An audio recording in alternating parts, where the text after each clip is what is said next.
I am William. Met Sophia, who's now my fiancée, around 2 years ago through a friend. Had a messy breakup with my ex due to her cheating. That really knocked my confidence down, and I couldn't stop whining to my buddies about it.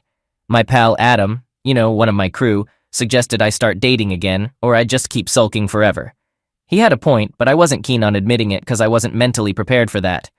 The fear of going through that pain again held me back. Eventually, after loads of pestering from Adam and his girl, I gave in to meet one of her pals. That's when I crossed paths with Sophia. We all went on this double date with Adam and his gal Katie. Picked a nice restaurant for the occasion, and I pushed for them to be there with us.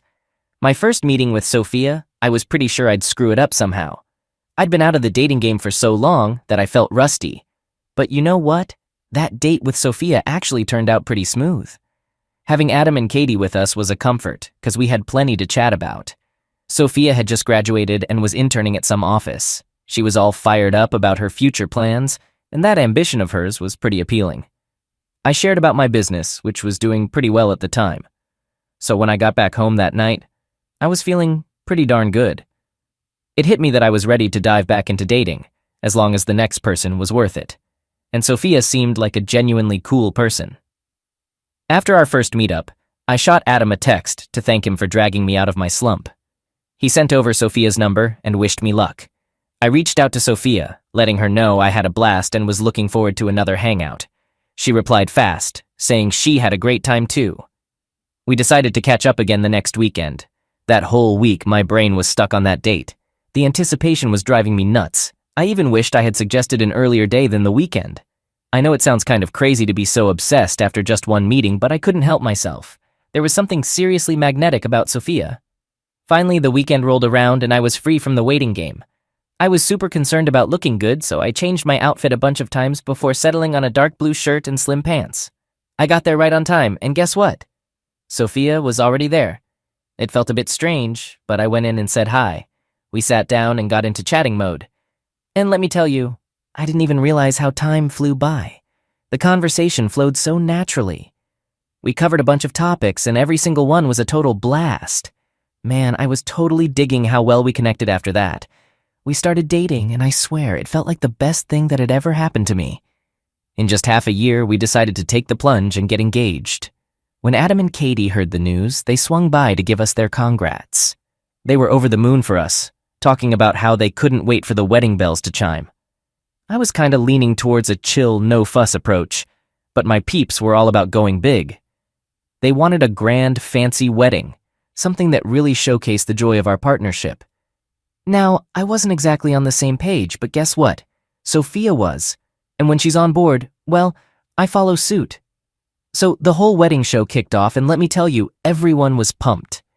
We were scouting locations like detectives, trying to find the perfect spot. Sophia was all about keeping it natural, no fancy ballrooms with fake decor for her. We scored this stunning spot just outside the city. There were trees, flowers, the whole shebang. As soon as I laid eyes on it, I could practically see myself saying I do there. I asked Sophia what she thought, and let me tell you, she was just as blown away by the beauty. That place was seriously captivating and breathtaking. I was thrilled that I stumbled upon this gem, sent pics of the place to my parents, and they were totally into it too.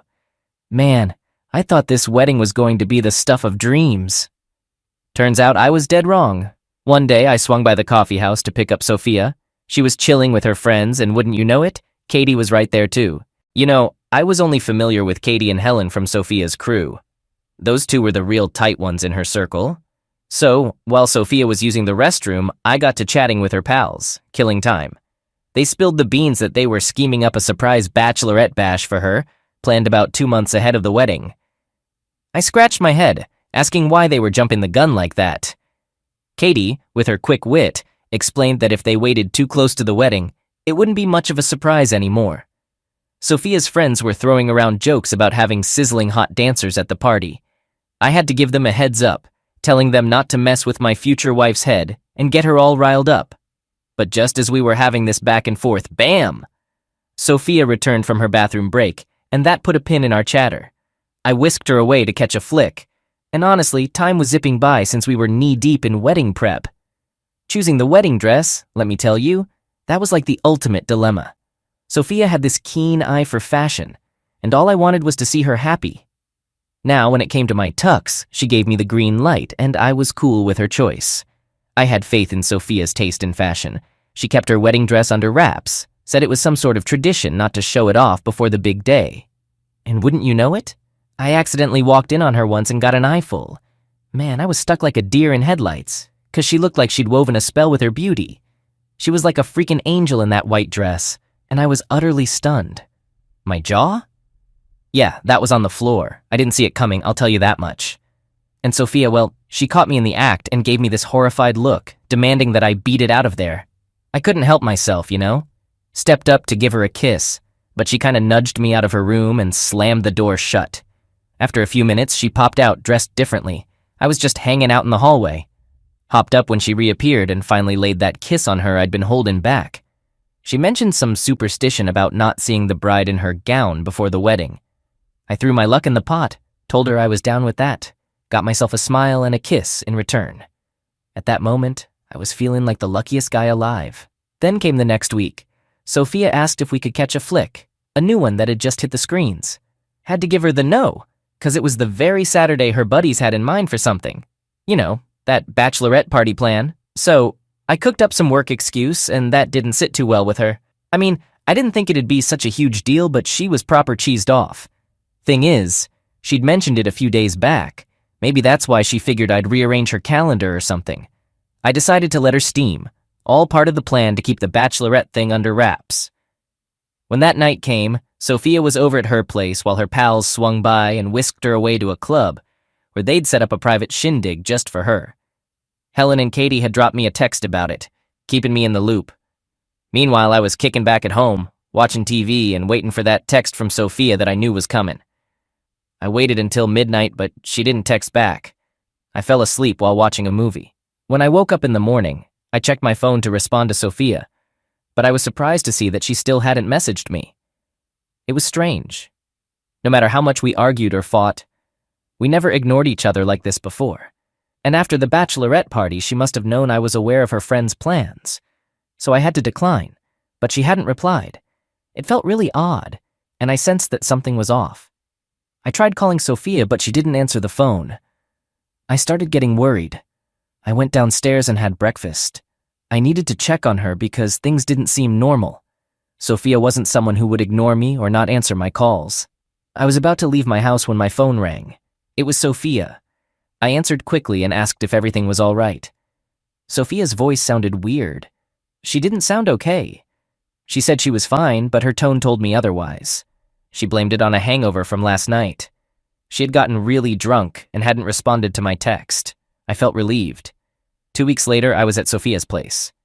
She called and invited me over, saying she had some important news to share. She made it sound super urgent, so I headed straight to her place. Once I got in, she told me to sit and drop the bombshell.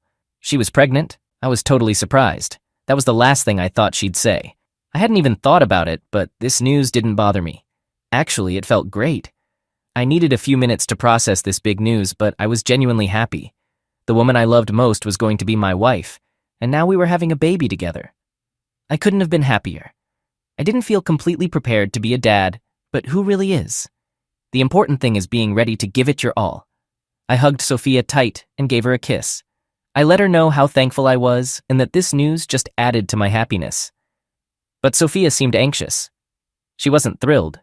Maybe I reassured her that we'd handle it together and I'd always be there for her. She managed to smile, but I could tell she was uneasy. I guessed it was the mix of wedding jitters and this huge change. I tried my best to comfort her as much as I could. The next day, I was at my office when my phone rang. It was Sophia's friend Helen. It was a bit odd, but I answered. Helen sounded really concerned. She asked if we could meet up urgently.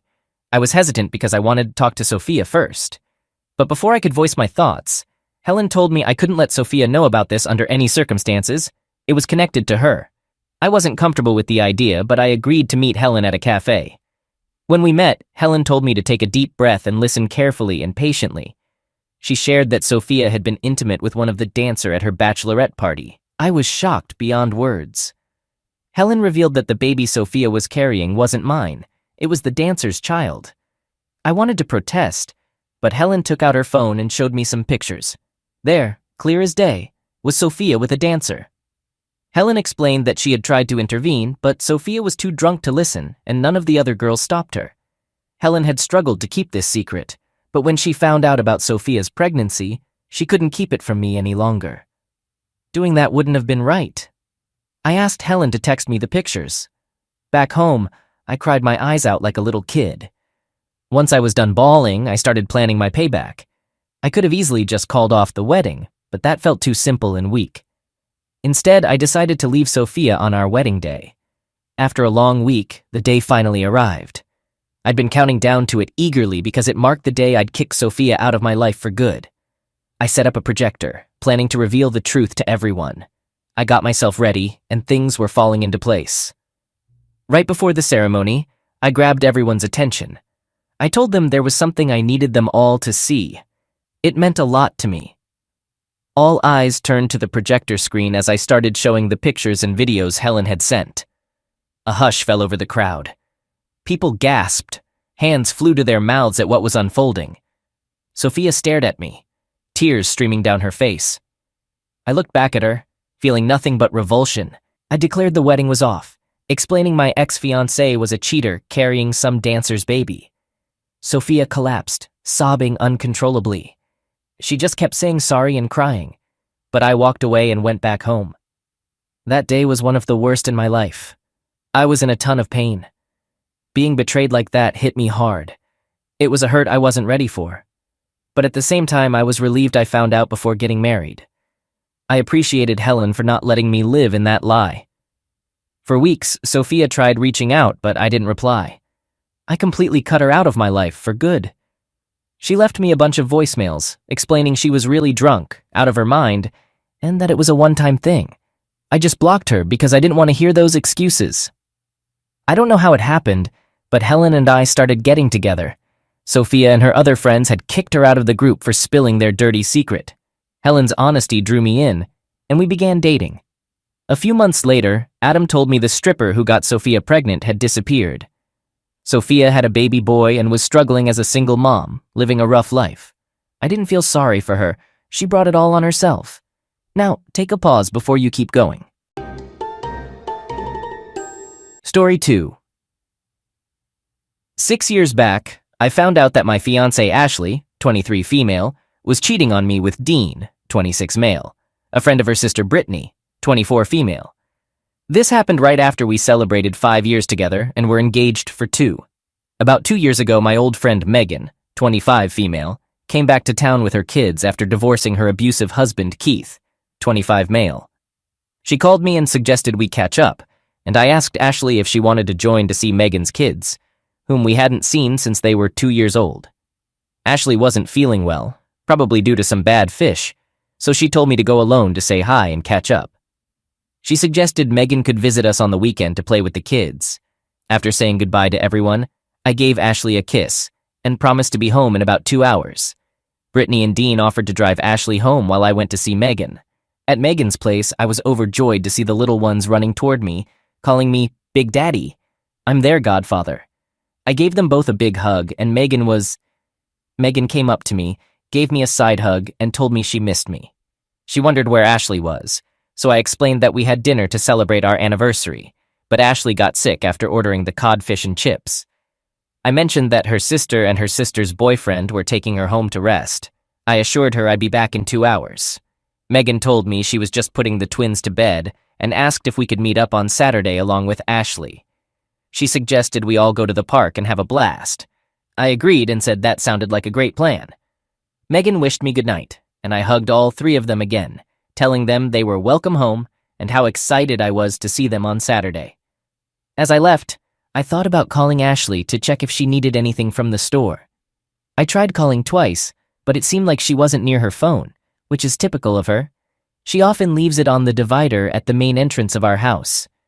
I tried calling Dean, but he didn't pick up, which started to worry me, so I decided to call Brittany. She answered and asked how Megan and the kids were doing. I told her they were good and excited to be back home. I then asked about Dean and Ashley. Brittany mentioned that she had been paged for emergency surgery at work. I told her that neither of them picked up the phone. She found it odd that Dean didn't answer immediately, especially at this time of night, but said it's typical of Ashley not to pick up right away. My silence probably raised some questions for Brittany. She knew Dean had a habit of flirting with Ashley, but Ashley always shut him down and even made it clear he couldn't be around her unless her sister or I was present. Brittany tried to reassure me by saying that it's likely nothing to worry about. She suggested that Ashley might just be sick, and Dean could be helping her out, like holding her hair back as she vomits. She advised me not to jump to conclusions and to stay calm. She believed that Ashley is deeply loyal to me and uncomfortable with attention from other guys. Unfortunately, despite her calming words, my anger was building up. It bothered me that neither Brittany nor I was there with them right now, and Dean shouldn't have been alone with Ashley. Growing up, my family wasn't exactly the happiest bunch. I learned to keep quiet and only make a move when it was necessary. During school, I faced bullying due to my quiet nature. Brittany and Megan were my sole companions through my childhood and all of high school, more or less. Ashley showed interest in me when she was just 12. She used to boast about me to Brittany, claiming she loved me and couldn't wait until she was old enough to be with me. Brittany shared all the details with me, which I found pretty endearing. When I turned 17, right before my birthday after graduating, I asked Ashley if she wanted to be a couple. She was beyond excited to hear that, and practically jumped into my arms. For the next 6 years, I went above and beyond to ensure she was happy, well taken care of, and treated with the utmost respect and loyalty. At every party we attended, it felt like we were in our own world, just the two of us, dancing and talking. I'm not much of a talker, typically staying silent in groups. I always made sure everyone else had their say, never interrupting. Sure, I admit I've let people take advantage of me from time to time, but honestly, I didn't mind too much. Their lives were going nowhere fast, while mine felt just about perfect to me. I never once suspected her of cheating. She always appeared content with how we lived and all our date nights. Despite the difficulty in admitting it, she seemed satisfied. We managed to work through every problem that came our way, whether hers or mine. We always worked together to find positive solutions, and she was the one who often initiated emotional closeness. She had her personal boundaries, and I respected them fully. When it came to friends, I never wanted to push those boundaries. I took the time to get to know everyone because I wanted to ensure that the people I cared about were included in various activities. Putting others before myself was a habit I developed, influenced by the patience and humility I learned growing up with my brothers. After getting home, I parked a few houses away and tried my hardest to stay composed while walking. Inside, my anger was boiling, and it reminded me of my dad. He was a massive man standing at 6'7" and weighing 278 pounds, built like a powerhouse. My family had a strong background. We worked with steel beams, and we were all quite robust. I grew up on a farm, and my brothers and I all stood above 6 feet in height. Personally, I'm 6'4" and 263 pounds, with broad shoulders. When I got into a fit of rage, my strength became pretty intimidating. My brothers ranged in height, some matching our dad's stature, while others were shorter than me. We were a big family with 5 brothers in total. All of us ended up in construction jobs. I leaned towards design and building instead of managing a company. So when it was my time, I joined Megan's father's company, and let me tell you, I absolutely loved every year working there. Among my siblings, I was the calm one, the only one who had never faced charges, been jailed, or been involved in domestic misuse. That is, until that night at home. I stood by the front door, struggling to stay composed, attempting to convince myself that nothing was really happening. Slowly, I unlocked the door and went in. And yes, you've got it right. I just couldn't believe what I was hearing. The words I heard made my face flush with anger. I went up the stairs, stopped at the door, and listened. There were moans and whispers, words exchanged in between heavy breaths. I stood there trying to figure out the best way to handle this, attempting to be rational, until I heard her say those 4 infuriating words. Man, recalling this hurts.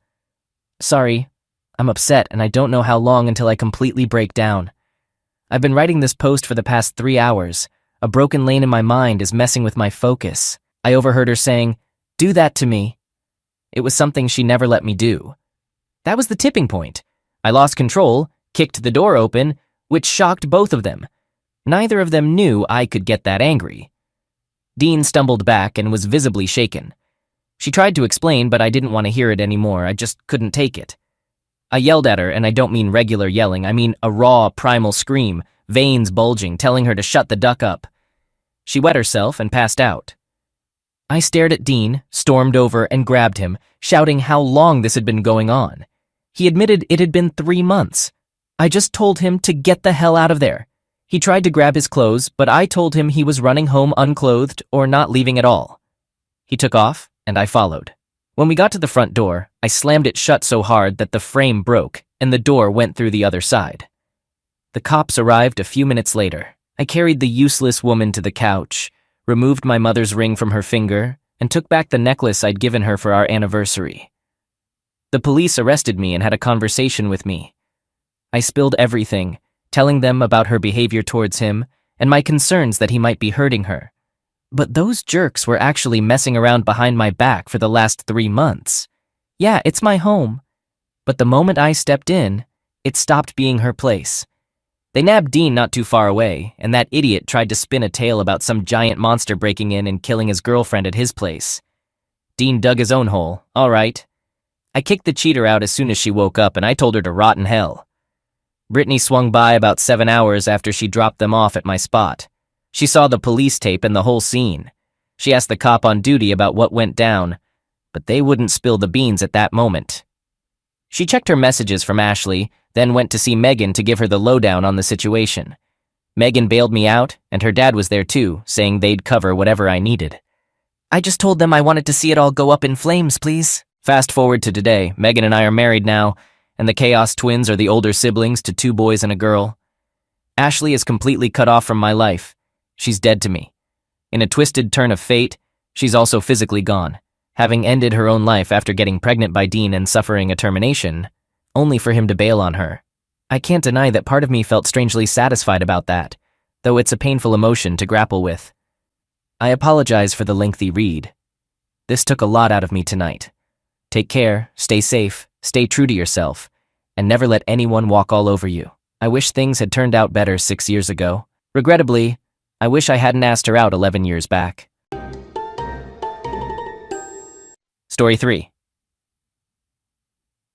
My fiancée, 26 female, was seriously spoiled. Things were handed to her on a silver platter, but she didn't seem to notice. She carried this notion that life was easy, and everything would just fall into place. I couldn't help but be drawn to her optimism. She had a way of attracting people like sunshine. Of course, people bent over backward to give her whatever she desired. She hardly had to ask for anything. We were together for 2.5 years before I popped the question. After a year of dating, I met her family, and they really took a liking to me. We grew close, and it felt like she was meant to be my future wife. We got into the wedding planning, and it was bound to be a grand affair. Her parents spared no expense, agreeing to fulfill any of their daughter's wishes. Then, one day she took one of her bridesmaids, Heather, along to order our wedding cake. When she got home, I was all set to hear the details and see the pictures of her cake choice. But instead, something seemed off. She mentioned not feeling well and needing to rest. I inquired about how it went, but she simply said they couldn't decide on one. I was concerned for her, but that was just the beginning of her strange behavior. Over the next 4 weeks, a number of odd things happened. One night, my fiancée told me she had taken one of her bridesmaids out to dinner because the friend was considering cheating on her husband.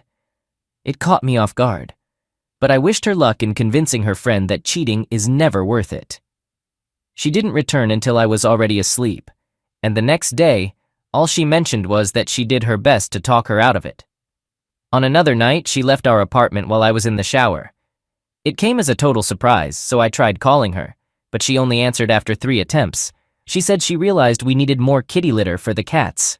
After she hung up on me, I discovered a full bag of kitty litter stashed at the back of the closet, almost like she had hidden it from me. After she came back 3 hours later, without the kitty litter, I asked if she was having doubts about us. She immediately denied it and said I didn't need to be so concerned about her stepping out. This was both troubling and strange. I then asked if her friend was cheating on her husband. She was taken aback by the question, but admitted that her friend was indeed cheating. I mentioned that it was unfortunate and suggested she tell her friend's husband, so he could initiate divorce proceedings. She gave me this look like I was crazy and said she wouldn't betray her friend, even if she was cheating on her husband. I told her that although it's true cheating wrecks lives, her friend's husband deserves to know the truth about his wife's betrayal, because who would want to remain married to a cheater? She couldn't meet my gaze, clearly avoiding discussing the matter any further. All of a sudden, there was just a single month left until the wedding. My fiancée came home late, saying she'd been at a birthday party for Heather. Once she had dozed off in bed, I received a message from Heather herself. She confided that she felt uneasy coming to me, but she also felt uncomfortable keeping secrets. My fiancé had instructed her to lie to me if I asked about the birthday party. What's more, she was with Heather when she was supposed to be arranging our wedding cake. There, she met a guy who started hitting on her. He questioned if she was truly certain about getting married, suggesting he could win her heart if she allowed him to try. It took her aback, but she handed over her number and essentially gave him an open invitation. Heather asked me if my fiancé had been acting odd, or if I suspected her of seeing someone else. I admitted that yes, I did, and I thanked Heather for revealing this to me. While she was asleep, I decided to check her phone. I came across messages exchanged between her and AP even before she got home that night. He asked if he was capturing her heart, and her response was a definite yes.